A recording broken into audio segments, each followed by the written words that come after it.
আমি তোমাদের মতো নই যে এত বড় পার্টিতে 50-60 হাজারের একটা বাজে নেকলেস নিয়ে আসব। এই কথা বলার সময় করণবীরের চোখ অনিল আর গীতার ওপর গিয়ে পড়ল। করণবীর তার ভাই অনিলকে দু চক্ষে দেখতে পারত না, তাই অনিলকে অপমান করার কোনো সুযোগ সে ছাড়ত না। আর এখন তো অবনী বিয়ের পর সে গৌতম নামের একটা হাতিয়ার পেয়ে গেছে। গৌতম, তুমি কি চুপ করে বসবে না? তুমি কি ঠিক করেছ যে সব সময় আমাদের অপমানই করাবে? গীতা বলল। আমি মিথ্যে বলছি না। এই গাড়িটা 2 কোটির হতেই পারে না, কারণ এই গাড়ির অনেক পার্টস নকল। যদি এটা রেয়ার কালেকশন হয় তবে এত তাড়াতাড়ি এর পার্টস বাজারে আসবে কি করে? আপনারা নিজেরাই দেখে নিন, এর দাম 20 লাখের বেশি নয়। এই কথা শুনেই করণবীর রাগে সামনে এগিয়ে এলো এবং গৌতমের চোখে চোখ রেখে তাকাতে লাগল। ওদিকে গায়ত্রী দেবী এতক্ষণ চুপ করে দাঁড়িয়েছিলেন। একের পর এক এত কথা হওয়ার পর তার ভেতরের রাগের লাভা তৈরি হয়ে গিয়েছিল, যা এখন যে কোনো সময় ফেটে পড়তে পারে। তোমাদের যোগ্যতা শুধু বড় বড় কথা বলার। এমন গাড়ি তোমরা স্বপ্নেও কিনতে পারবে না, তাই অন্যদের দিকে আঙুল তুলছ। আশেপাশে দাঁড়িয়ে থাকা লোকেরাও গৌতমের কথায় বিশ্বাস করতে পারছিল না। তার কারণ ছিল, সবাই গৌতমকে অপদার্থ মনে করত এবং সে শুধুমাত্র করণবীরের সাফল্যে আঙুল তুলছিল। কিন্তু গৌতম এই অপমান সহ্য করতে পারছিল না। আমার সাথে লাগতে এসো না বাচ্চা, আমি তোমাকে কোথায় পাঠিয়ে দেব তুমি কল্পনাও করতে পারবে না। করণবীরের হুমকি শুনে গৌতম চুপচাপ পিছিয়ে গেল। সেই সময় গায়ত্রী দেবীর সামনে এসে বললেন, সানায়া বেটা ছাড়ো, এই ফালতু লোকটার কথায় কান দিও না। ওর তো এমনিতেও কোনো কাজ নেই। তুমি যাও, গাড়িটা চালিয়ে দেখো তোমার কাকা কত ভালোবাসা দিয়ে এটা নিয়ে এসেছেন। এই কথা শুনে সানায়া গাড়ির ভেতর গিয়ে বসল। সে আজকের আগে কোনো দিন 2 কোটির স্পোর্টস কারে বসেনি। দেখতে দেখতে সে গাড়ির অ্যাক্সিলারেটর চেপে দিল এবং এক ঝটকায় সেখান থেকে বেরিয়ে গেল। সানায়া চলে যেতেই বাড়ির সবাই আগারওয়াল হাউসের ভেতর গিয়ে একে অপরের সাথে কথা বলায় ব্যস্ত হয়ে পড়ল। কিন্তু গায়ত্রী দেবী আর করণবীরের রাগ তখনও শান্ত হয়নি। পরিবারের বাকিরাও পার্টির প্রস্তুতিতে ব্যস্ত হয়ে পড়ল, কিন্তু গৌতমের সন্দেহের তীর তখনও গাড়ির ওপর আটকে ছিল। সবাই ভেতরে যেতেই সে মুন্সিজিকে ফোন করে গাড়ি আর সানায়ার লোকেশন জানিয়ে দিল।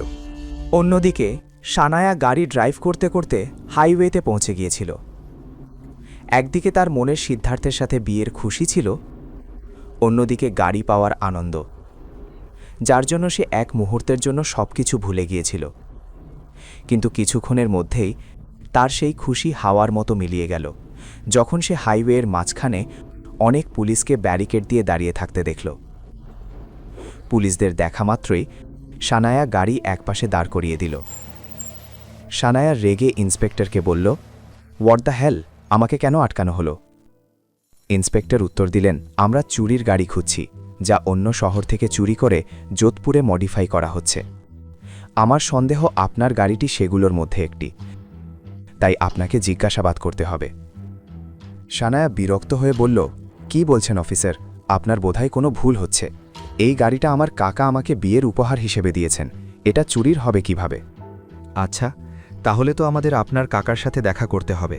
হাবিলদার, ম্যাডামকে গাড়িতে বসাও আর ওন গাড়িটা থানায় পৌঁছে দাও।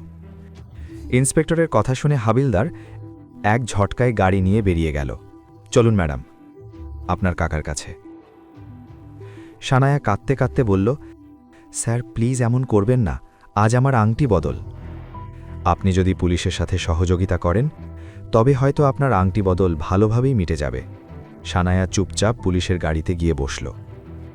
অন্যদিকে সানায়া যাওয়ার পর প্রায় 1 ঘন্টার বেশি সময় পার হয়ে গিয়েছিল। পরিবারের সবাই এখন তাকে নিয়ে চিন্তিত হয়ে পড়ল।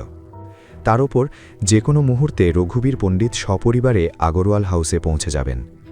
গায়ত্রী দেবী বারবার ঘড়িতে সময় দেখছিলেন।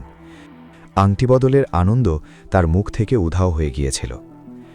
করণবীর বেটা, কি হলো? কিছু খবর পেলে? মেয়েটা শেষ পর্যন্ত গেল কোথায়? মা, আমি কখন থেকে ফোন করছি, কিন্তু ও ফোনই তুলছে না। সানায়া জানে আজ ওর আংটি বদল আর পাত্রপক্ষ যে কোনো সময় চলে আসবে, তাও মেয়েটা গায়েব। গায়ত্রী দেবী কথা শেষ করার আগেই বাইরে থেকে পুলিশের সাইরেনের শব্দ শোনা গেল। এই শব্দ শুনে তিনি অবাক হয়ে করণবীরের দিকে তাকাতে লাগলেন। অবনীয় কিছু বুঝতে পারছিল না। সে পরের মুহূর্তেই গীতা আর অনিলের পাশে গিয়ে দাঁড়ালো। কিন্তু গৌতম পুলিশ আসার কারণ খুব ভালোভাবেই জানত।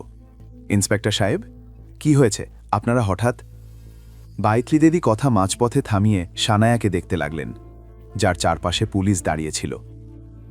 তোমাদের মধ্যে করণবীর আগারওয়ালকে?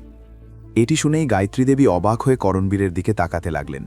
করণবীর, এসব কি? এই পুলিশরা তোমার কাছে কেন? পরের কাহিনী জানতে দেখতে থাকুন পরবর্তী এপিসোডগুলো শুধুমাত্র পকেট এফএম ইউটিউব চ্যানেলে। আর রয়্যাল ওয়ারিশের সব এপিসোড শুনতে এখনই ডাউনলোড করুন পকেট এফএম অ্যাপ। লিংক দেওয়া আছে ডিসক্রিপশনে।